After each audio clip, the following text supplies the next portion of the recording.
자, 안녕하십니까? 안녕하세요. 반응이 하나도 없으시네. 다시 한번 인사드리겠습니다. 안녕하십니까? 인사하네요. 지금부터 저희 빅데이터 2기 팀 인플레이스의 최종 프로젝트 발표를 시작하도록 하겠습니다. 발표 순서는 지금 보시는 것과 같이 개요, 서비스 소개 및 시연, 그리고 기술 소개, 매진반 이렇게 진행될 예정이고요. 각 파트별로 발표 담당자가 나와서 발표할 예정입니다. 개요 찍겠습니다. 저희 팀명 소개인데요. 저희 팀명은 전치사 인과, 그리고 인포메이션, 그리고 플레이스 이 세 단어를 합쳐서 인플레이스라고 짓게 되었습니다. 다음으로 저희 주제인데요. 저희 주제는 보시는 것과 같이 자리에 관한 정보를 제공하는 서비스입니다. 자리의 정보를 제공함으로써 소비자와 판매자가 서로 이득을 보는 윈윈한 상황을 이끌어내는 것이 저희 프로젝트의 목표이자 주제가 되겠습니다. 그래서 자리란 저희가 자리의 의미를 다시 한 번 더 생각하면서 정해보았는데요. 저희가 말하는 자리란 좌석과 공간까지 포함한 의미로 자리란 단어를 사용했습니다. 그렇다면 이 모두의 자리 왜 만들었을까요? 네, 여러분 제가 잠시 상황 하나를 설정 한번 해보겠습니다. 오늘 기분이 아주 안 좋은 이성 친구를 만나기로 했습니다. 기분을 좀 풀어주고자 맛있는 거 먹자고 이제 제안을 하겠는데요. 여러 가지 제안, 뭐 고기를 먹어보자, 아니면 뭐 디저트를 먹자 이렇게 제안했는데 기분이 너무 안 좋은 나머지 그냥 다 싫다고 그럽니다. 그래서 제가 오히려 짜증이 나서 뭐 먹을래? 라고 되묻자 그 기분이 안 좋은 이성 친구가 대답을 합니다. 배고 맛있는 거. 맛있는데 배 안 부른 거. 도대체 뭘 먹자고 그러는 걸까요? 이렇게 먼저 자리를 찾는 사람들은 빈자리를 찾기 위해 불편함을 감수해야 됩니다. 자리가 없어서 발걸음을 돌리거나 자리가 날 때까지 기다리거나 혹은 점포에 전화를 걸어서 미리 확인해 본 경험이 있을 것입니다. 또한 자리를 제공한 사람은 자리가 빈 채로 시간이 흐르면 부동산 비용, 시설 투자 비용, 인건비 같은 병동비가 더해져서 손해를 보는 매우 안타까운 일이 발생하게 될 것입니다. 우리는 위에 같은 두 이해관계자의 문제를 해결하기 위해서 모두의 자리 서비스를 개발하게 된 것입니다. 결과적으로 우리 서비스는 자리를 찾는 불편함을 해결하고 점포의 효율적인 가게 운영을 도와주게 될 것입니다. 다음으로 우리와 같은 생각을 한 사람이 있을까 한번 조사를 해봤었는데요. 국내와 일본에서 찾을 수 있었습니다. 국내 같은 경우는 자세 교정 방석으로 바른 자세로 얼마나 앉아 있었는지 시간을 측정해서 스마트폰으로 알려주는 방석이 있었고요. 그리고 일본 제품으로는 아이비콘 기술을 이용해서 한 대의 방석과 한 대의 스마트폰에서 서로 정보가 교류가 되는 방석이 있었습니다. 국내 및 일본에서 보여진 서비스와 우리 인플레이스 서비스의 차이점은 자리 정보 점유나 시간 측정하는 걸 넘어서 축적된 데이터와 그리고 외부 데이터를 융합해 자리가 어느 정도 점유될지 예측하고 고객의 유인책을 제공한다는 점에서 차별점이 있겠습니다. 자, 바로 이어서 인플레이스의 핵심 인재 우유빛깔 이상용 팀장님의 시연 보시겠습니다.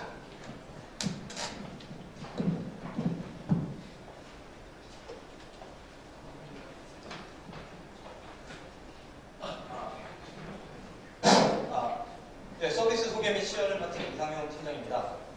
순서는 이용자 서비스, 디바이스, 제공자 서비스 순으로 진행하겠습니다. 먼저 이용자 서비스입니다. 여기는 대학생, 나 학생 씨는 주말 오후 강남역 근처에서 친구를 만나 조용한 카페에서 시간을 보내고 싶습니다. 하지만 이 시간대 강남역 근처는 어딜 가나 붐비기 마련이죠. 그래서 나 학생 씨는 얼마 전에 설치한 모두의 자리 어플리케이션을 실행합니다. 네, 어플을 실행하고 카페를 검색합니다. 카페를 검색하게 되면 자신의 위치를 중심으로 주변에 카페 정보가 지금 가맹점, 저희 모두의 자리 가맹점, 가상의 가맹점 카페 정보가 나옵니다. 그런데 이 카페를 보면 아이콘이 조금씩 색깔이 다릅니다. 이 아이콘이 점포의 혼잡도를 나타내고 있는 겁니다. 초록색은 원활, 주황색은 혼잡, 빨간색은 만석입니다. 아이콘 한번 클릭해 보겠습니다. 아이콘을 클릭하게 점포의 자세한 정보와 특히 이 점포의 전체 좌석 대비 남은 좌석 수를 표시해 주는 것을 볼 수 있습니다. 자, 이렇게 해서 나학생 씨는 손쉽게 주변에서 어느 카페가 항상 찾아서 들어갈 수 있었습니다. 자, 이번엔 노래방을 한번 검색해 보겠습니다.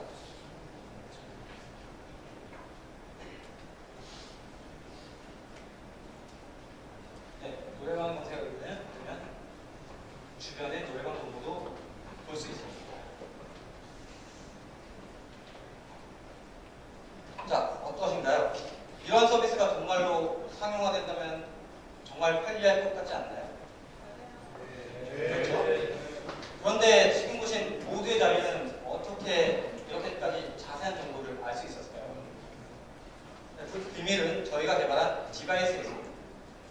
저희의 디바이스는 센서와 수신기의 세트로 구성됩니다. 또한 센서는 좌석형과 공간형이 있는데 좌석형은 카페와 같은 좌석의 점유율을 감지하고 공간형 센서는 노래방과 같은 공간의 점유율을 감지합니다. 센서가 변화를 판별하여 수신기로 무선으로 신호를 전송합니다. 수신기는 이 신호를 취합하여 서버로 전송합니다. 서버는 수신기의 데이터를 받아 활용하여 다양한 서비스를 제공합니다. 자, 그럼 지금부터 디바이스가 실제로 자리 정보를 수집하는 것을 보여드리겠습니다. 네, 가맹점이 돼서 자리 정보 서비스를 제공하기 위해서는 회원가입이 필요합니다. 항목이 조금 많은데요. 이 중에서 한 가지만 말씀드리면 수신기 보호를 정확하게 입력해야 디바이스와 서비스가 제대로 연동됩니다. 항목이 많으니까 일단 가입은 저도 생략을 하고 저희가 미리 가입한 가상의 카페 비트카페로 로그인합니다. 네, 매장 정보 의자 선정해 주세요.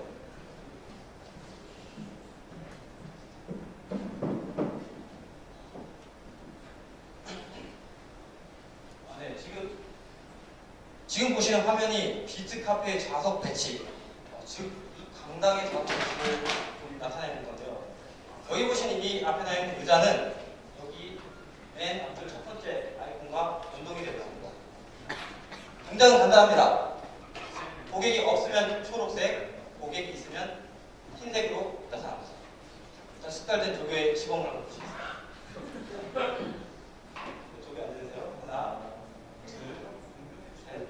자리가 없어졌습니다. 이게 이제 찾아가는 거예요. 네, 다시 일어나세요. 하나, 둘, 셋, 넷, 다섯.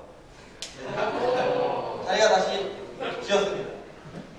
지금 보시면 이 앞에 좌석이 몇 개가 좀 차 있는 걸로 보이는데요. 이게 왜 그러냐면 사실은 저희가 미리 좌석이 몇 군데 센서를 설치했고 지금 여러분이 앉아 계신 거를 각 센서 단지에서 지금 표시해 주고 있기 때문에. 김윤식 선생님 한 번만 일어나 주시죠.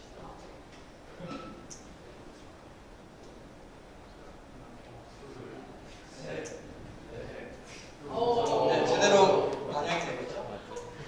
그리고 여기 보시면 지금 방 형태의 공간이 있는데 여기는 지금 흰색으로 표시가 되어 있습니다. 왜 그러냐면 지금 저희가 사전에 여기 팀이 여기 빨간 걸 놓으시죠. 여기 핀 프로젝트 여기 보시면은 그 공간형 센서 설치가 되어 있어서 밑에 계신 여러분들의 그 좌석이 여러분들 계신 것은 인지해서 지금 자리가 이제 점유가 되었다는 것을 표시해주고 있는 겁니다. 지금 보신 것 같은 과정을 거쳐서 저희가 모두의 자리는 점포의 좌석 정보를 수집해서 이용자들에게 서비스를 하고 있는 것입니다. 이런 지금 보셨는데요. 이것뿐만이 아닙니다. 저희는 점포 운영자에게 도움이 되는 다양한 서비스를 개발했습니다. 먼저 과거의 정보를 조회하는 게 가능합니다. 네, 일일 단위로 지금은 하루의 정보를 보여주는데요. 오늘 날짜에 보시면은 방금 저희가 시연을 했던 활동들이 나타나고 있습니다. 지금 보시면 몇 번 좌석에 아이콘 한번 몇 시에 들어와서 얼마 동안 머무르고 몇 시에 나가는지가 전부 기록되고 있습니다. 날짜를 바꿔가면서 볼 수 있습니다. 자, 하루에 고객들의 유입과 유출이 명확하게 보죠. 뿐만 아니라 기간 단위로 요약 정보를 볼 수 있습니다. 특정한 날짜에 우리 정보의 총 좌석 점유율, 좌석 회전수, 평균 체류 시간 이와 같은 정보를 조회할 수 있습니다. 이것 또한 날짜를 자유롭게 변경할 수 있습니다. 그리고요, 업종 비교 가능한데요. 우리가 경쟁을 하고 있는 동종 업종의 평균과 우리 정보의 수치를 비교해가면서 볼 수 있습니다.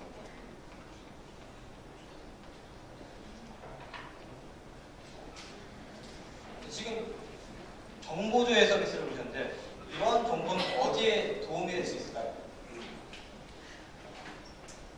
예를 들면 좌석 회전수와 평균 체류 시간을 알게 되면 정보의 좌석 회전율을 알 수 있게 됩니다. 이것을 알 수 있다면 정보의 운영활동 개선에 사용될 수 있을 것입니다. 네, 이것뿐만이 아닙니다. 저희는 모두의 자리 어플리케이션 이용자들로부터 우리 정보가 더 주목이 될 수 있도록 광고 기능을 만들었습니다. 지금 사실 광고 기능이 실행이 된 상태인데요. 카페를 한번 검색해 보시겠어요?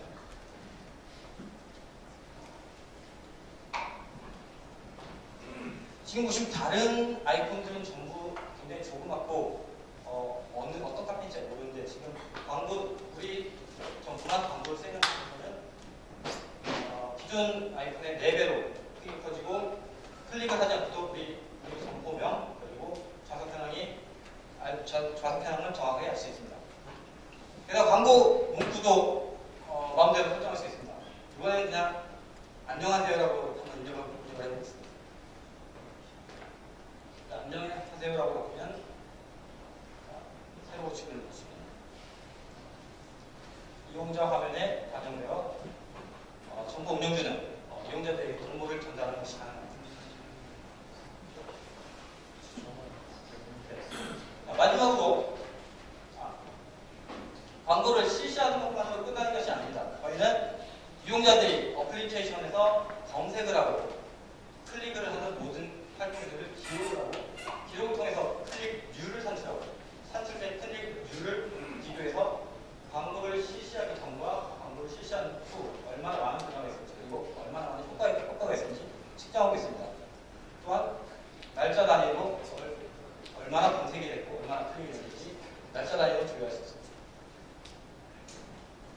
네, 그리고 마지막 기능입니다. 좌석 점유율을 예측하는 기능을 만들었습니다. 과거 1년치 가상의 데이터, 즉 센서 데이터와 기상 기록을 분석하고 기상 예보를 대입해서 오늘로부터 일주일 동안 그리고 각 시간대별로 우리 정보의 좌석 점유율이 얼마나 될지 예측을 하고 있습니다. 이 수치는 자동으로 지금 기상 예보와 연동이 돼서 기상 예보가 변동되게 되면 자동으로 변동해서 수치가 바뀔 것입니다. 이거에 대해서 조금 더 설명이 필요할 텐데요.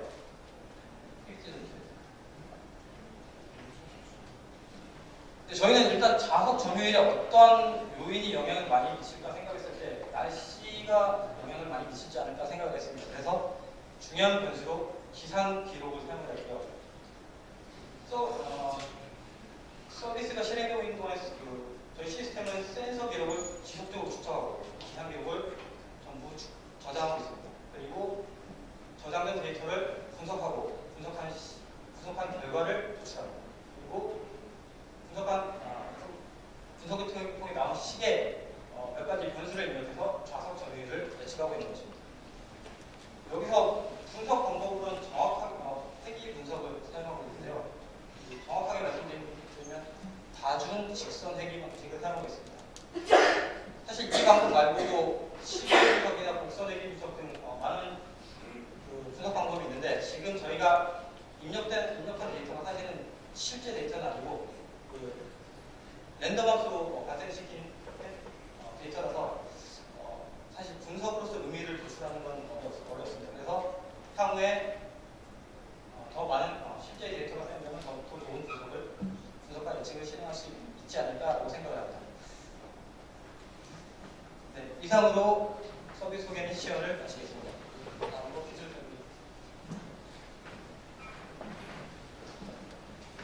설명. 네, 이어서 기술 설명을 하게 될 대표자 최종민입니다. 네, 저희 프로젝트의 기술에 대해 설명드리겠습니다.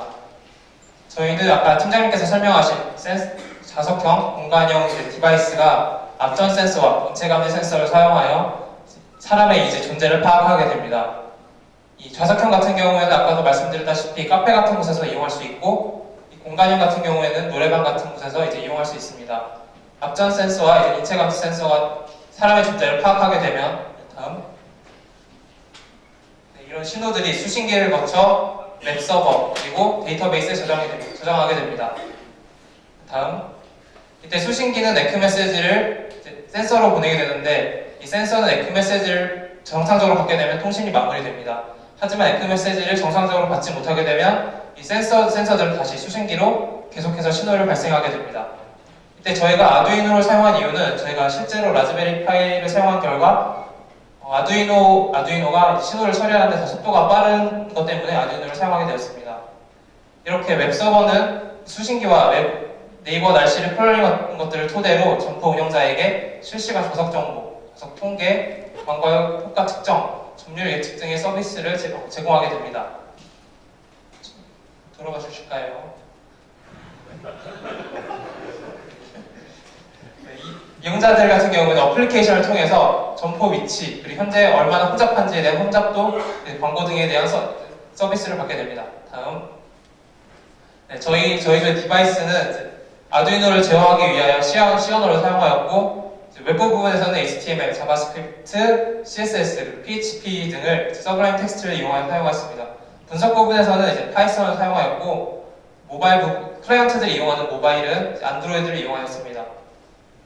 다음, 한번 서버를 한번 확대해서 한번 들어가 보겠습니다. 저희는 아마존 웹 서비스 우분투를 사용하였는데, 이때 웹 서비스는 웹 기술은 jQuery와 AJAX를 사용하였고, API는 다음 주소 API, 다음 지도 API, 차트.js, 구글 차트 등을 사용하였습니다. 분석 부분에서는 파이썬을 이용하였는데, 이때 사용한 라이브러리는 판다스와 스태츠 모델입니다. 데이터베이스는 이제 누구나 무료로 사용할 수 있는 MySQL을 사용하였습니다. 이상 발표를 마치고 이어서 매진말을 김진호 씨가 발표하겠습니다.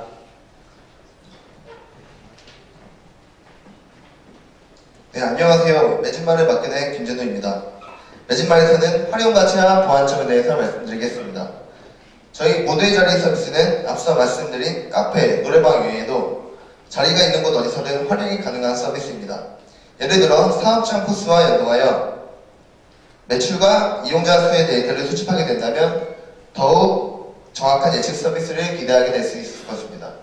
또한 숙박시설의 경우 저희 공간 디바이스와 예약 시스템을 연동한다면 언제 어디서든 예약이 가능하며 무인 숙박시설을 운영하는 데 큰 도움이 될 것입니다. 주차장에서는 내비게이션이나 스마트폰을 통하여 주차 공간을 쉽게 찾을 수 있어 스트레스를 줄일 수 있습니다. 자리 싸움이 치열한 도서관에서는 회원관리 프로그램과 연동하여 사용한다면 어느 시간에 자리가 비어질지 예측이 가능하며 장시간 비운 자리를 손쉽게 볼 수 있다는 장점이 있습니다.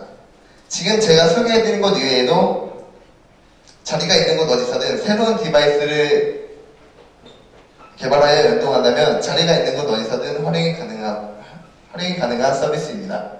다음으로 보안을 말씀드리겠습니다. 저희 프로젝트에서 가장 아쉬운 부분을 말씀드리자면 실제 매장에 적용하지 못하여 실 데이터를 확보하지 못했다는 것에 가장 아쉬운 부분이 있습니다.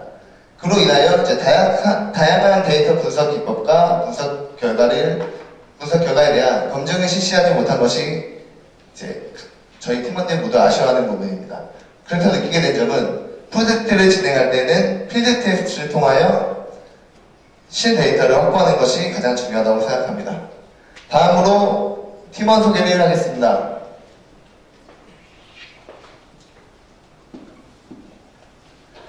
데이터베이스 설계와 웹페이지 설계 담당 팀장 이상영, 서버 구축 담당 팀원 조영배, 디바이스 개발과 데이터 분석 담당의 최종민, 기반 정보 수집과 웹 자바스크립트, 안드로이드 어플 개발의 김진호였습니다. 다음으로 질문하실 분 있으면 질문해 주세요. 질문하실 분이 없으시면 이상으로 인플레이스 팀의 발표를 마치겠습니다. 감사합니다.